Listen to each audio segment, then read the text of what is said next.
Backstretch Banter with RFK Racing on Sirius XM NASCAR Radio, Channel 90. I'm your host, Chris Childers. We have an awesome show today.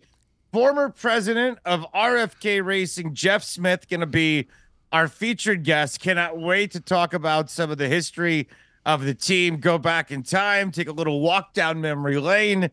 That's what I love about this show. We are trying to be a all-encompassing RFK show. Talk to the whole team, some members of the past, and really get you up to speed with what's going on inside the garage with RFK Racing. My co-host today is the very dapper vice president of marketing and communications for RFK Racing. He is Kevin Woods. I've known Kevin now for a while. I never thought we'd be doing radio together, but here we are. Kevin Woods, how are you, sir? I'm really good. I don't know how to take that, but it's good to be here with you. I am excited to be with you today. No question about it. I just didn't know we'd ever be doing radio in any capacity, which is kind of cool. Well, you stick around long enough, and it's funny you talk about Geoff Smith and in the past. I was here for a lot of that, so it just kind of makes me feel old to be a part of both of it. But it's wonderful to be here on here with you today, and look forward to talking to Geoff as well. You know, I've known you, Kevin, for a while. It's been a few years, and I know you listen to my radio show on the college sports channels at Sirius XM. I'm curious. We're going to get into COTA. We're going to get into everything, but because you've been with the team for a while and you used to work with Geoff, how would you describe where RFK is over the last couple of years since Brad came in? You used to be with the RF version of Roush Fenway. How different does it feel when you go to work, when you look at the energy and the improvement and everything that's been going on over the last couple of years?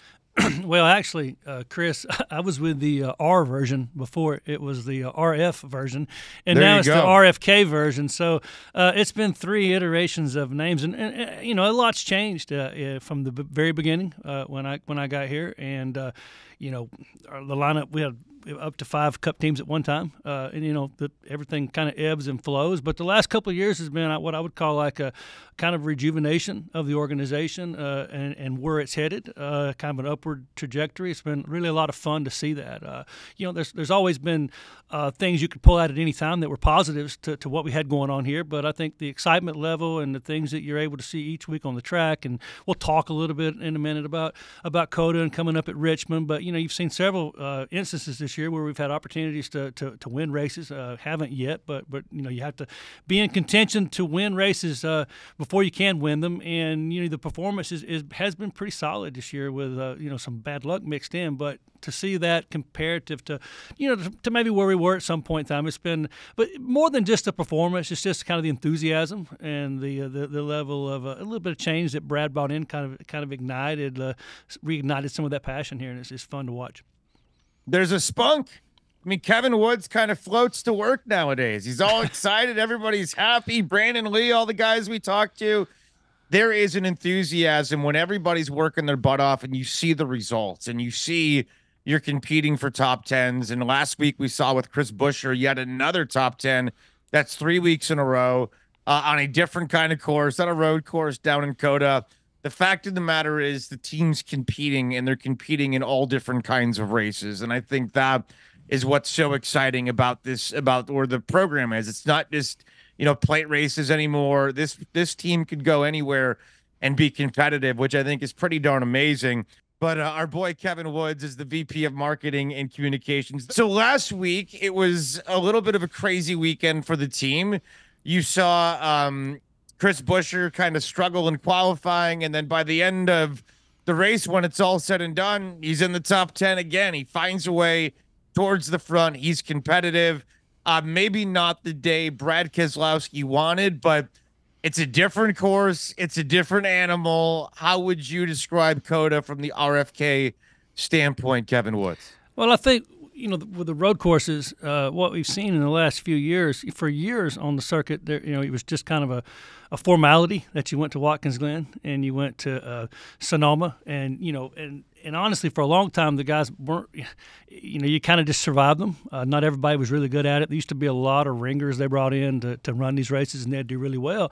And what you've seen over the last 5 to 10 years is you've seen an increase in the number of road courses, but with that, you've seen an increase in how relevant those are. So now, you have road courses in the playoffs, that type of thing. So they become a lot more relevant. And with that, you've seen the field get a lot better at doing it. I think it used to be something that a lot of the drivers just kind of, you had a few that were really good at it, and the other ones kind of just blew it off and figured they'd weather those 2 bad races a year and move forward. But now, top to bottom, you have a lot of really talented guys out there in the field road racing. And what you saw this weekend is kind of like Jack used to talk about when you have children. Some days you're proud of one, some days it's not as good for the other, and it's hard.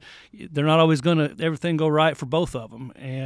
But what they were able to do, they both kind of started in the back for a little bit different reasons. But even with Brad and the struggles they had, they found a way to get up there and finish 6th in a stage, get some stage points, kind of bring it home where they had to bring it. Had a couple of mishaps there late, which wasn't the day they were looking for, but there was some silver lining coming out of it.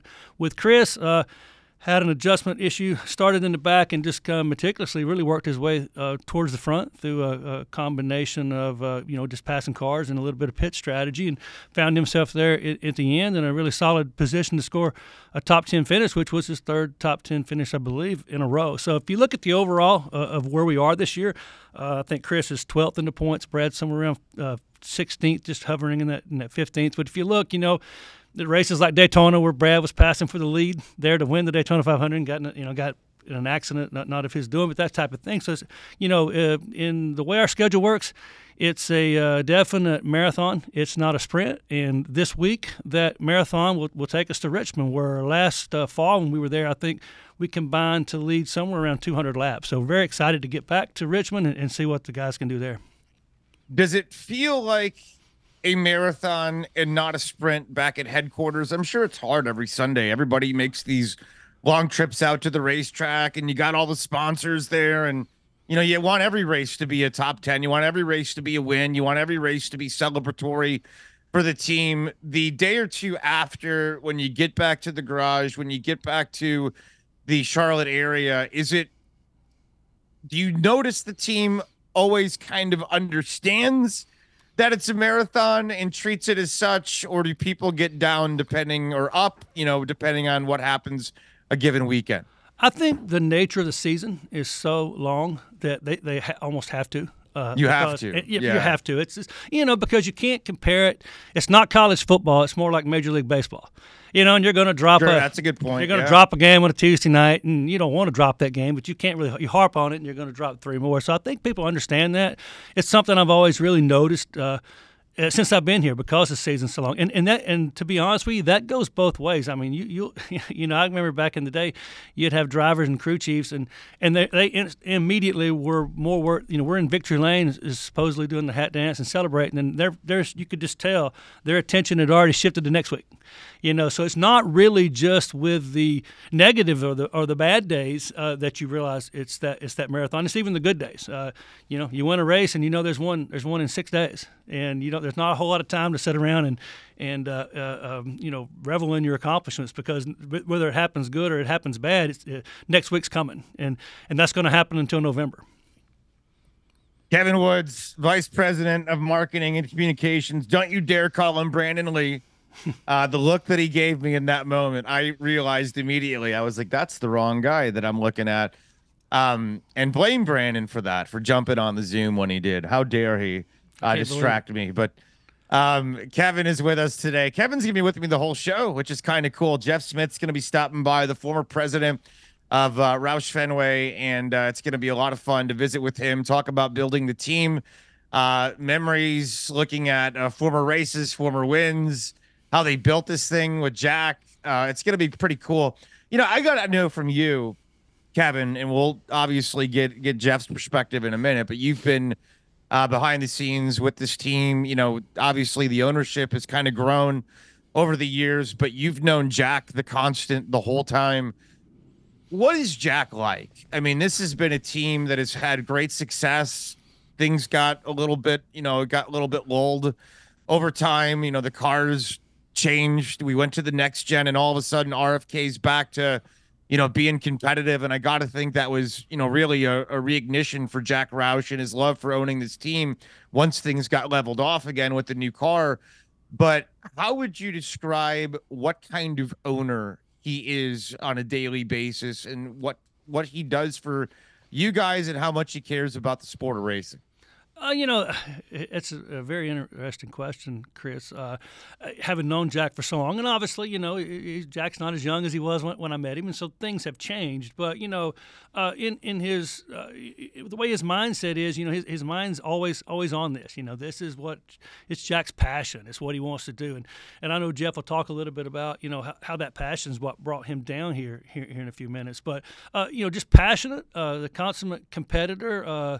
But somebody that, in terms of working for him, somebody that would listen to you, hear you out, could be empathetic in the right moments. Honestly, a lot different, I think, than a lot of people would think he was on the outside. Joking around a lot, not near as rigid behind the scenes as people probably think. Now, don't get me wrong, when you mess up or something like that, he's always very happy to let you know that and set you straight. But you can goof. I've seen truck drivers take his hat off and wear it, and just you can goof around with him behind the scenes. Very personable, the kind of guy that people really like to come to work and be around. He seems it. And anytime I've been around him, he's always got a smile on his face, and he just likes being at a racetrack, at least on a Sunday morning. Anytime I've seen him, he's just happy as heck to be at the racetrack. So this guy lives it and he breathes it. I'm curious, how do the owners get along behind the scenes, Jack and Brad, and that relationship? And, I don't know if the Fenway part's ever around, but how do Jack and Brad coexist in their goals and wishes for the team? And I said Geoff is about to join us, but one of the things that I've noticed is the irony is Jack and Brad, well, they wouldn't seem like it, are kind of a lot alike in some ways. Are they? A lot more than you would think. It's just Brad is a 30 years later, 30, 40 years later version of Jack, and things, the way you do things change. The way everything's different than the way that the business or what their passion, how it was conducted, when Jack was coming up. So a lot of the way they think and their passion and the way they approach things, and even some of their thought processes are very similar. Let's take a break, Mr. Woods. We'll come back. Kevin's going to hang out with me the entire show, but we've got a special guest the rest of the way. Geoff Smith is going to join us, the former president of RFK Racing. We'll take a break, talk with Geoff right here. It is Backstretch Banter with RFK Racing on SiriusXM NASCAR Radio. Stay with us. We are back here. It is Backstretch Banter with RFK Racing, SiriusXM NASCAR Radio, Channel 90. I'm your host, Chris Childers. It is yet another week talking racing, coming off of a interesting race in COTA, moving now to Richmond. Different kind of race. Certainly the expectation the same. Have a good finish. And Chris Buescher has been rocking and rolling in the number 17. He's got 3 top 10s in a row. Kevin Woods, my co-host today, the vice president of marketing and communications. And Kevin, tell me about our next guest right now, who is joining us, Mr. Geoff Smith, who you used to work with for a couple of years back in the day with RFK, sir. Yeah, absolutely. Geoff, you can question his judgment. I think he allowed them to hire me here not once but twice. So I'm still here hanging on, Geoff. So I appreciate the opportunity. But yeah, I had the opportunity to work under Geoff when he was here for, I guess, about 10 of his 20 years, and it's great to have him on today. It really is. Geoff, thanks for being with us, dude. How are you? I'm terrific. Well, it's good to have you. We have a lot to talk about. I'm looking at you in your Colorado ski team shirt, which I think is awesome. You're living the life. You're skiing. You're doing your thing, and we'll talk about your life in a little bit. But you know a thing or two about NASCAR. You were the Roush Fenway president from 1999 through 2010, and you helped build one of the great organizations in sport that we celebrate today on this show.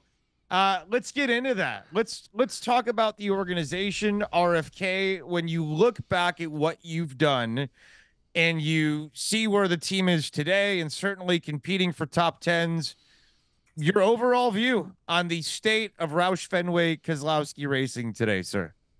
Well, I've been removed from operations for 14 years now. So I can only look on it more as a fan, and of course I can look at the state of the sport based upon where it was when I left in the end of 2010 and where it is today. Bill France used to tell me that in order for NASCAR to succeed, 4 constituents had to be successful: the tracks, the teams, television, who am I missing? And NASCAR, of course. That's a big one. And that, during my period, all 4 had been successful, but due to a number of circumstances, I foresaw as I left after the recession crashed down on us all and other factors in the sport, that the balance amongst the 4 was going to be disturbed, and it would take a period of years before that full measure of that disturbance would take hold in the sport. And now, certainly, it's quite obvious that the teams are working hard in a negotiation with NASCAR, and NASCAR, I'm sure, is working hard to try to find the right economic balance in the sport so that all parties can thrive. Hey, Geoff, I'll take this. You talk about 1990 is when you got here, and so we all know the team launched in '88. So you were here pretty much from the infancy of this thing. Can you talk about, I know you were practicing law, I believe, up north. What in the world brought a lawyer from up north down here to be with Jack Roush to launch a NASCAR team? Well, if you lived and worked in Detroit, you had something to do with the automotive business, and the firm I was with happened to have a variety of people involved in racing business, either as parts manufacturer or racers, or in Jack Roush's case, he had just finished winning world championships in drag racing with his partner Wayne Gap when I met him. How did you meet him? How did you come into the path of Jack Roush? Well, it was Jack Roush came into the office after he had split up with Wayne Gap for a couple of years, and he brought with him a lawsuit from Wayne Gap, and Wayne claimed that the terms of the breakup were such that Wayne owned half of Jack's business and Jack owned half of Wayne's business. But as Wayne said, Jack, I'm sorry, but my business went under. How's your business doing? And so I worked to resolve that situation, and that's how our relationship got started. So how did you end up down here? And then I got involved in literally every transaction in racing that Jack did from that on point, which was a couple of years. It was like 4 or 5 years later when he started in earnest in the road race program, which was unbelievably successful, winning over 45% of all races entered during the entire run of that, including 11 consecutive wins at the Daytona 24 Hours in our class. So I saw the success there. At the stage of my career, I was looking for an entrepreneurial opportunity. I did not feel that road racing was worth giving up my law career for, given the nature of the sort of what I call the dilettante racers that come and go in that particular sport. But I did start to pay close attention when he went into NASCAR with Mark Martin in the Stroh's light car in 1988. In early 1989, Jack took me down to Charlotte for a test session, and I couldn't believe my eyes that there were fans all over the place just for a test. There were sponsors everywhere, so I began to follow very closely, and I felt the sport was on the brink of breaking through nationally. The TV network was broadcasts were limited and not everywhere in the country, but it was growing. And so I thought Jack had a need for a business guy with my background to help that business along, and I was willing to, risk my law practice to help grow Roush Racing and to seek the goals that Jack had at that point in time. So a deal was struck, and there I was. Fascinating story. Of course, the joke I always tell from Evan Lyle, who's still the CEO at Roush, was that he goes, Geoff, you're probably going to have to travel maybe 6 weeks a year for this job. And of course, once I got in, it was all consuming, ending up, 35 weeks of racing with many 7-day weeks in between. So at what point, and we're talking to Geoff Smith, the former president of Roush Fenway Kozlowski, it was Roush Fenway. I'm curious.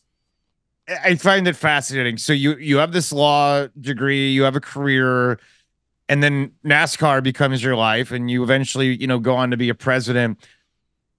Did anybody in your life say, "What are you doing? You have this incredible degree, you have a law background, this is steady"? Did anybody ever question why you went down the NASCAR rabbit hole? Well, I would say most of my wife's friends were asking her, "What the hell is your husband doing?" But I was very confident in my abilities, very confident in my contribution, or what my contribution could be. My original concern, and it was a primary concern for me, is that I did not want to give up my law practice unless I could partner with someone whose drive and determination for competitive success was at least equal to mine. Okay. And I had realized over the years that I had met that man, and it was Jack Roush. And I had to bet my career that Jack Roush had no quit in him ever. And he lived up to his end of our bargain. Geoff, so you had the owner, and now you had the president. Talk about the kind of the third piece of that triangle, the driver. What did Mark Martin mean to those early days? Well, Mark Martin was essential in many ways for us to be able to build and develop the vision for how a multi-team cooperative organization could compete year in and year out for wins and for championships.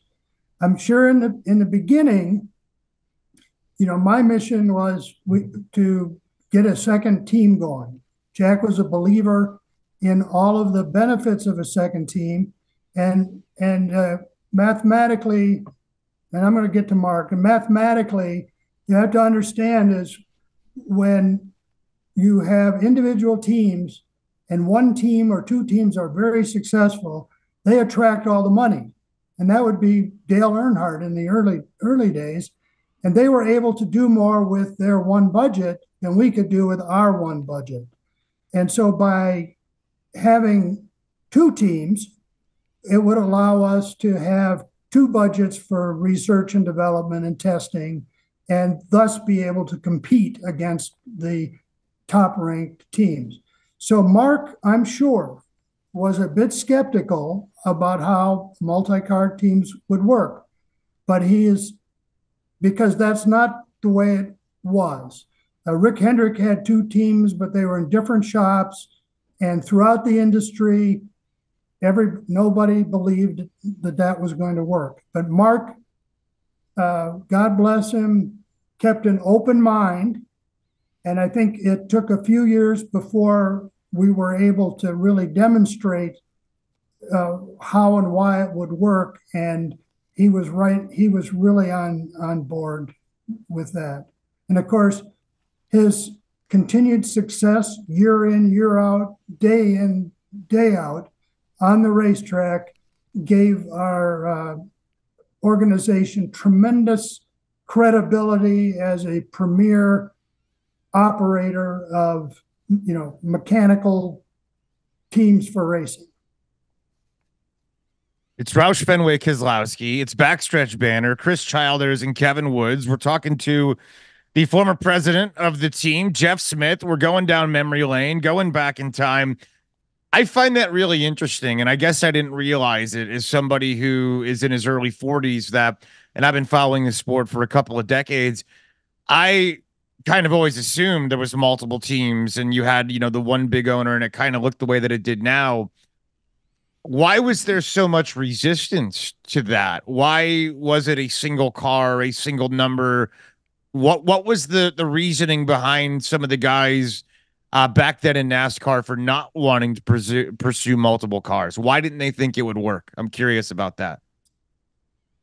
Well, I'm sure there are many reasons, but I will tell you one of the reasons why you have a multi-car team, or at least two cars, and this would be true in Formula One as well as it would be in NASCAR, is that when you get in to try to figure out why a car and a team is not performing toward your expectation, there are 100 excuses that can come into play. And it would be, we have to redesign the shocks. We have to redesign the chassis. We need to do something different with the engine. We need a different driver. We need this, we need that. And so one of the best ways to find out as you're trying to do critical thinking to evaluate what do we need to do to improve is by having another car that is built substantially the same way, maybe with slight nuances based upon a driver and a crew chief preference. But by that comparison against one another, you can find out the truth of what needs to be done from a engineering, testing, planning point of view. Now, that seems very obvious today, obvious today. But when you're protecting your turf, you want to have your team and you want to tell your owner, Jack Roush, what it is that's wrong with your team. And by the way, it's nothing that I do.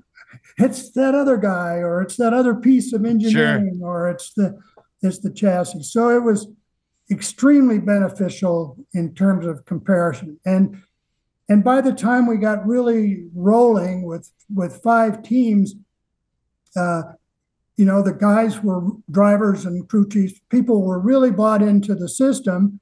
And from a driver's point of view, it was, okay, if we're all running reasonably the same, and I'm not the last guy in the Roush field every week, we're doing okay. And I can live with the fact that even Mark Martin, could live with the fact that one day, let's say early on when we got going really well, and that was with the introduction of Jeff Burton, really made a dynamic change in our team because we put him in a different location.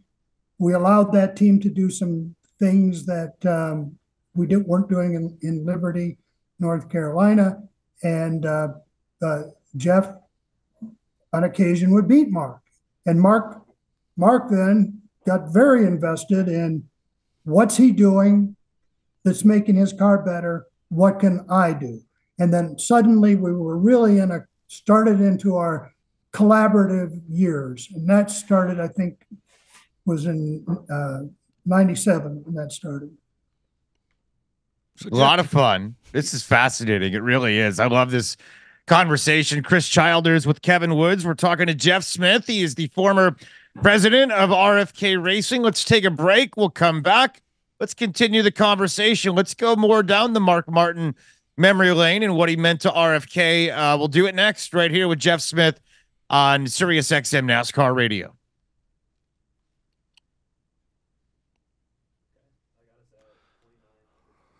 So how much more we have?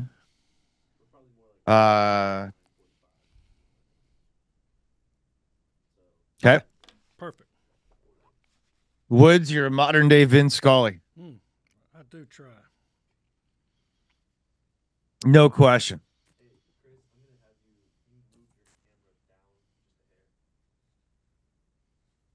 Like that.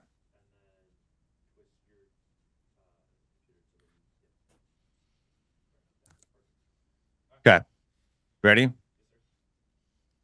Okay, coming down here. 3, 2, and 1. We are back here. It is Backstretch Banter with RFK Racing on Sirius XM NASCAR Radio. I'm Chris Childers. Hope you're enjoying the show.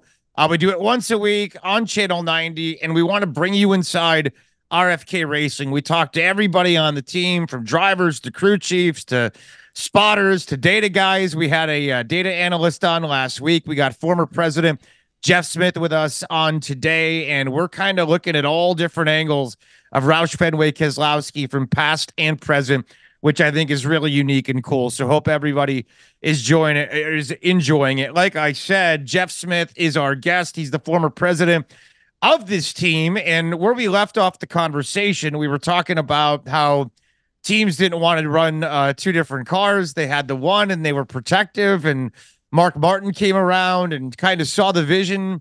Mark Martin and Roush Fenway and Jack Roush, to me, are as synonymous as peanut butter and jelly, right? I mean, everybody kind of recognizes the 6 and recognizes, what he meant for that number in the team. When you watch Brad drive around today in the 6 car, you can't help but think about Mark. How did you find Mark? How did you identify that this guy was going to be special for the team? Well, I'll tell you, we had so many different ways that drivers came to us. It was pretty crazy. But Jack knows this story better than me. But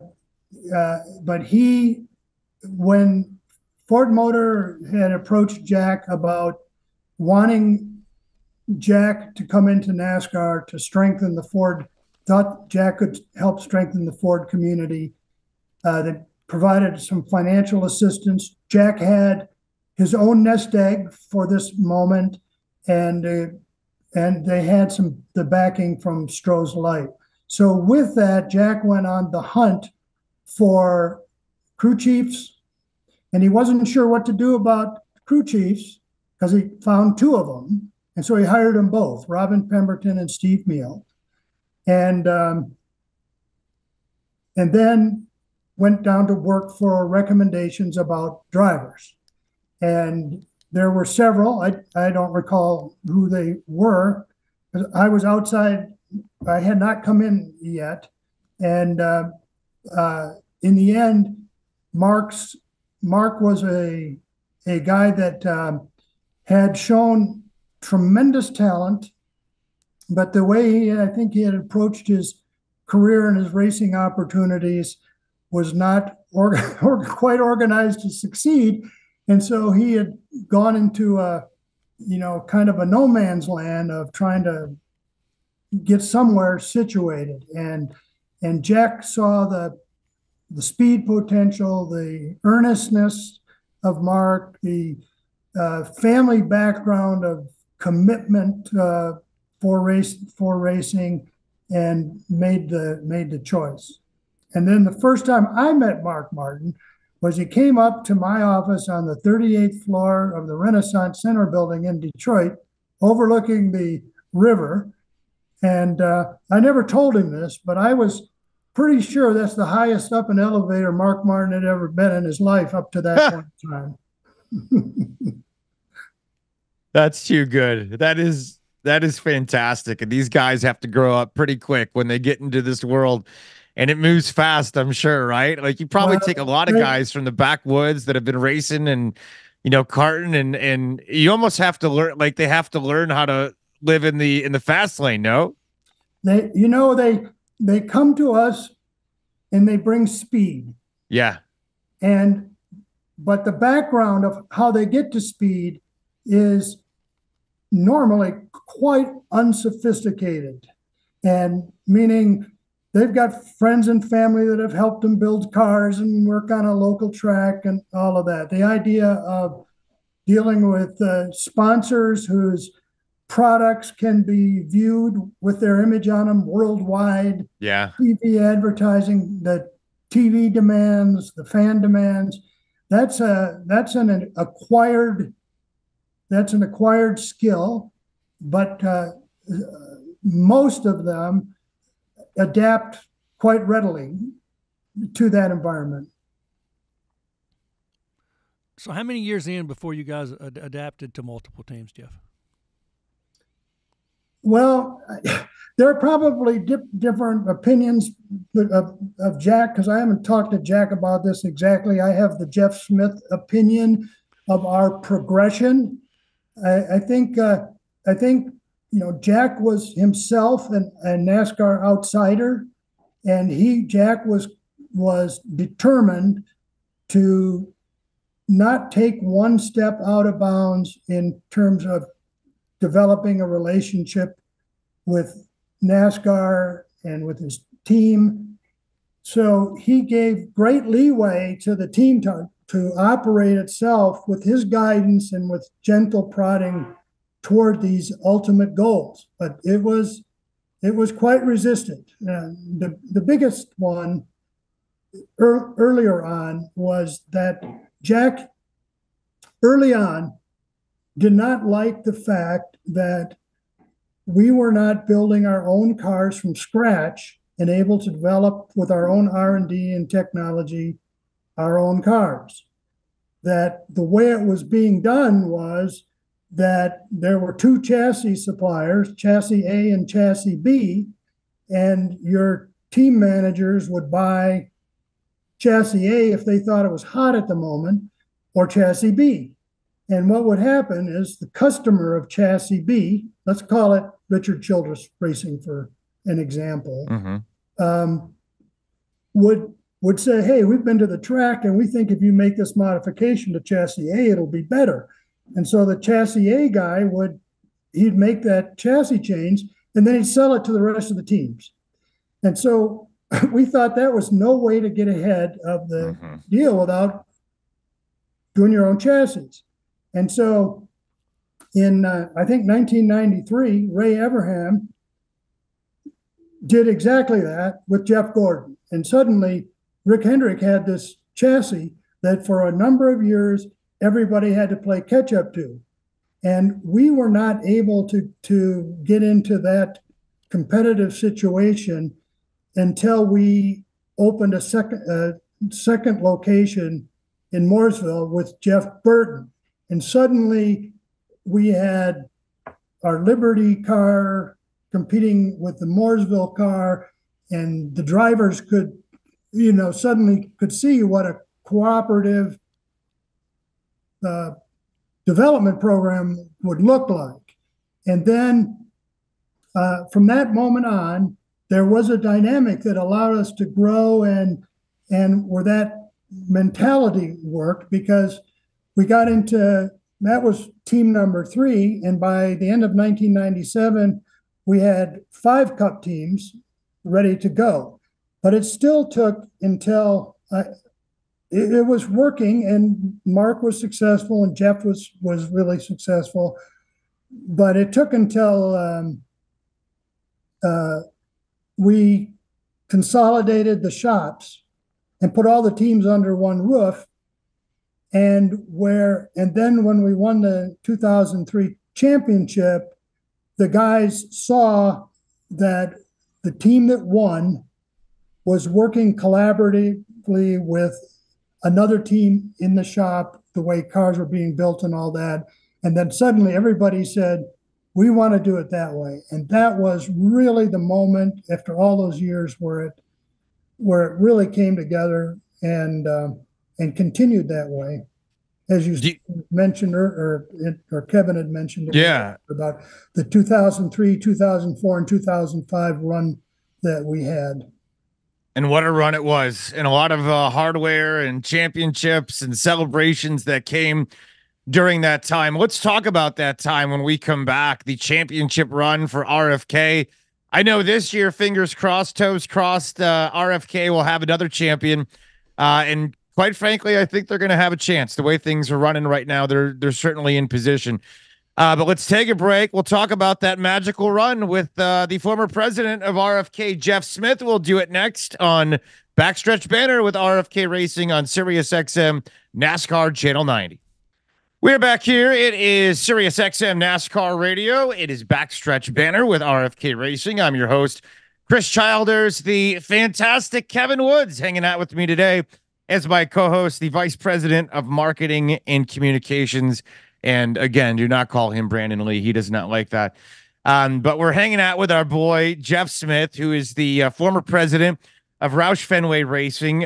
Great to have him on. We're going down memory lane and talking about some of the growth, really, that, we look at racing now as one living reality, but it was a completely different living reality not too long ago. So it's cool to get into the stories and the reality with Geoff. Geoff, last break, we were leading up to the championships, leading up to 2003, 2004, that run through 2005. You mentioned how everybody, I think, at that point had moved into Concord. There was multiple locations, Liberty being one of them. Give us an idea of what one central location meant, and do you think you could have won the championships without everybody working together in one spot, in one place? Well, I personally think that the consolidation was critical to our enterprise. I argued for it at the time to have it. The one of the problems that I saw is that the logic for establishing a race facility in Liberty was North Carolina, which is way off the beaten path from everything, was that it did not give us access to all the talented labor pool that resided in Charlotte, which is where all the teams are located, all the personnel, and you have to go compete for that. And it's very difficult to hire someone who's living south of Charlotte to commute to Liberty, North Carolina. So from that element, we needed to compete with everybody for labor. And then we had, by that point in time, we had 5 teams, 5 cup teams. We were running a couple of truck teams out of Detroit. We were running 3 or 4 Busch teams, all in different locations. And it just was very clear that all the brains and all the workers had to be put in the same room and then let the best ideas win, and where they could see each other's ideas and they were shared with everybody. And so it made a big difference for the consolidation. And the 2003 championship, Matt Kenseth, after only a couple of years in the sport, some people want to criticize that championship because it was won under the old point system where Matt slugged out day after day, week after week, consistent, terrific finishes. And but within the shop, it was an eye opener, and that's because when we had hired Matt, we brought with Matt his team, the Reiser family from Wisconsin, to work with it. And Robbie Reiser had a background in fabrication, assembly, from his family business. And he brought that work style and ethic and logic into our race shops. We had 3 teams in one shop, and we had the 17 and 97 in the other. And Robbie took over the fabrication and car building activity and made it very coordinated. And it was clear during the course of 2003 that to the other teams across the street, that style of manufacture and construction and organization was better than theirs. And the next year, 2004, everybody wanted in on that, and we organized accordingly. Of course, the other team in that building was the 97, and it won the championship the next year under that same method of organization. But everybody was doing gangbusters, everybody. Geoff, talk a little bit about, you mentioned Matt Kenseth coming in, winning that championship, not really kind of the way that was supposed to play out, if we recall right. But talk about some of that talent that you guys were able to get in here during that time with, Matt, who's a Hall of Famer, and Carl and Kurt, and just kind of loaded top to bottom. Yeah, well, I think it was quite clear to the NASCAR community that we had an operation that was going, and that people were very interested in joining it. So we had, we famously recruited drivers through the Gong Show that we had, and we were able to raise them ourselves and develop them ourselves. And so, in 1999, we had this undiscovered young man with a most unbelievable resume join us in the truck program, and that was Kurt Busch. And so he turned out to be a great race car driver with a spectacularly a long career. Matt Kenseth, he came in around 1999, and before anybody even saw him race, Mark Martin told me, he said, "You need to sign this guy," and I went and did it immediately, without even looking or without knowing. It was just all on Mark's word that this guy was going to do it.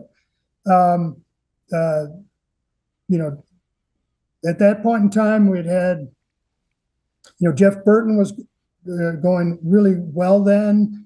And then Greg Biffle, we had raised up Greg Biffle from the truck program, worked him into our first our first truck championship, then came in, in 2005, I believe.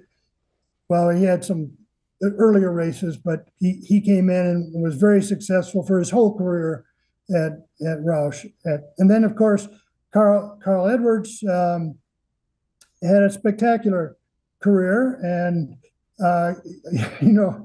there are some miscommunications about how Carl came to us, but basically it was that we had hired a couple of drivers for our truck program that we did not vet the way we had normally vetted drivers, and they were not succeeding.